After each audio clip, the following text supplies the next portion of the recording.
What happened? What made you leave Ruthless? What happened?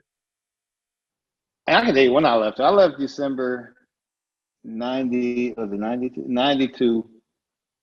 Literally, I think it was 5 days after my grandmother passed away, and like 2 days after I got back from, I was in Europe. Um, I was just done. Jerry, it was Jerry. Like at that point, they owed me so much money. He didn't want to give it. So he was just a bitch. And he's just like, at that point, it was like everybody had started leaving. So Eric kind of got in his little shell. It was just all bad time. Everything was just kind of all bad. So I left. If I didn't, I don't know what would happen. I don't know where I would be or what I would be doing. I have no idea, but I don't regret anything that ever happened over there, and I'll always, for me, I'll always have love for Eric because we never had a falling out. I've never hated him. I don't think he's ever hated me, but we just didn't talk. I talked to him one time in that whole period, once. That was it.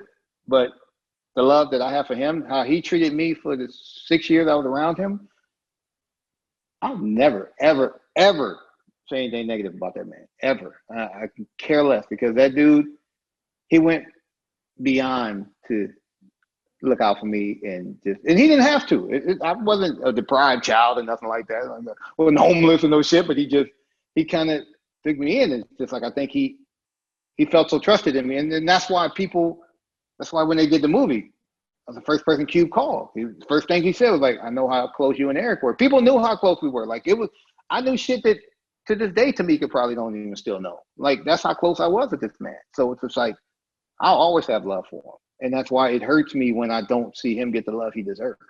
Right. Because I see it. And I love all these, like I said, I love the Prodigies and the Biggies and all these. I love them all, but I wish Eric was in the mix with him. I can make a meme with him, and okay, that's cool. But I wish he was really in the mix with him because he's not in the same conversation with these people. I don't. It's also more or less a West Coast thing too. I kind of feel like because Nipsey's not in a lot of conversations with people outside the West Coast. People love him, but he's not in the conversations he should be in. Like I just feel like if we have a fallen soldier, somebody that did a lot for whatever, be it Compton, be it South Central, whatever, recognize them. Like don't just let it be like, okay, they're not here. And Eric did so much for Compton. And I feel bad, like it's not even the street. Like, can we get an Eazy street?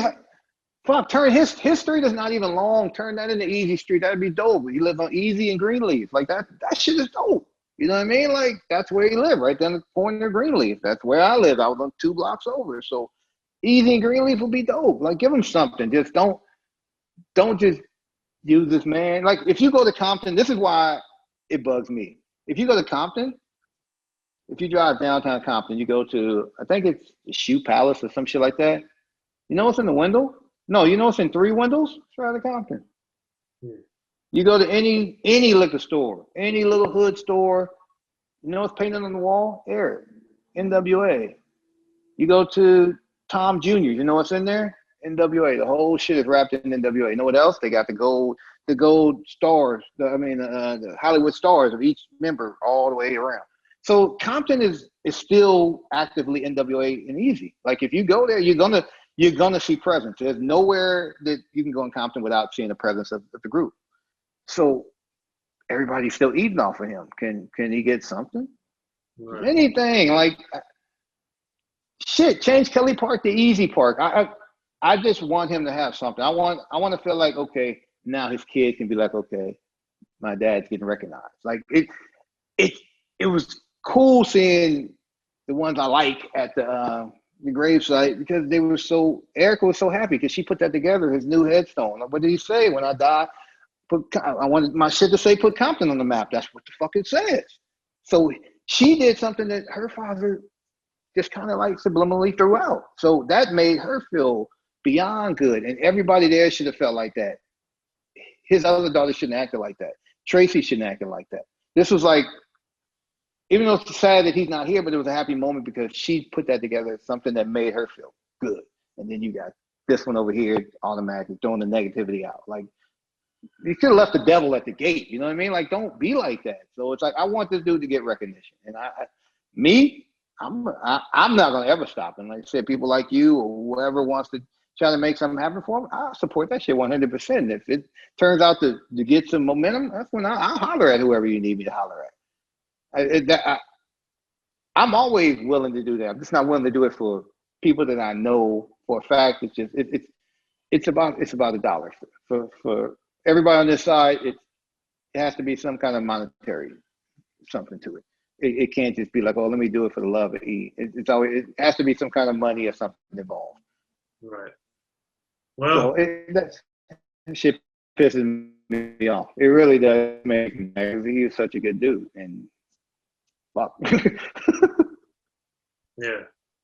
Well, there it is, DJ Speed. Man, it's a phenomenal interview. We'll have to have you come back for part 2, man. I'm always down for that. I don't know. When I do these, I just like throwing out stuff that people don't really get to hear because nobody really talks about all this shit. Everybody just kind of like just goes with whatever. And I just like to clear up shit sometimes because I like with your message. Like if you see my DM, it's like every time I look at this, and then it has the other box, and like that's a box that doesn't show up here, so I look over there, and it's just. But it's always people. Something about Eazy, something about this, something about that. Can you have MC Ren follow me? Okay, let me get right on that. Let me call Ren. Hey, can you follow? Like, it's funny, and I know people, they mean well. It's just really funny though. Like I can't get Ren to follow you people. I'm sorry. I wish I could. Like I follow as many people as I can. If I could follow everybody, I would. Like shit. I'm new to this. Like I've been on Instagram since it started, but I'm still new because I never knew how everything works. Like I didn't care. It's like, okay, I used to have 10,000 photos on my shit. I deleted every single one by one. It took like a month, but I did it. But yeah, I mean, I'm down. I can do parts 5, 6, and 7. All right, man. Get that Lifetime Eazy movie going on. Yeah, I'm on work on it. Well, Netflix. DJ Speak, thanks for coming through, sir. Appreciate it. All right, for sure. Let me know the link to this when you get it done. In the beginning, hip-hop was ruled by the East Coast. Then the West Coast rose to prominence thanks to gangster rap. Straight Outta Compton, crazy motherfucker named Ice Cube. Hip-hop changed the world. Gangster rap changed the narrative. I'm representing for the gangsters all across the world. And then changed the world again. Cause I'll come and take your life away. The history of gangster rap features unheard stories, unseen photos and documents, all with exclusive interviews from the founders and players who shaped gangster rap. I think a real gangster rapper has to scare you a little bit. The history of gangster rap written by veteran rap journalist Soren Baker. In stores now. Yo, what up? This is DJ Quick. Be sure to pick up my homeboy Soren Baker's book, The History of Gangster Rap, if you really want to know what we do.